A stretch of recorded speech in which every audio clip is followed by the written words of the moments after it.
according to the book, now is a good idea to replace the throwout bearing.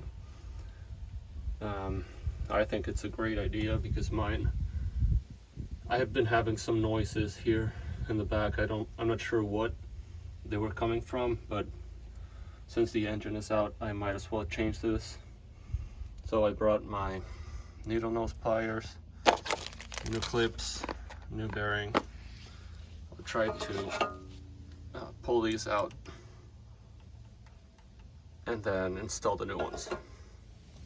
I just pulled one out. It looks a bit different. This is the new one.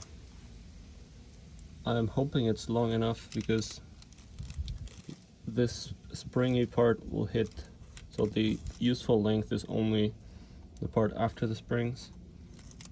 I think it should be fine. This end was probably bent like that and it straightened out when I pulled it. I don't know, but I'm sure it will fit properly. I'm about to find out. All right, it fits great. The pins were a bit hard to get in there, but if you just get your hands a bit dirty, you'll be fine. And the hole is a little smaller. I don't think that's an issue. Plus the new one says Germany and this one doesn't say anything, so I think I trust the new one more.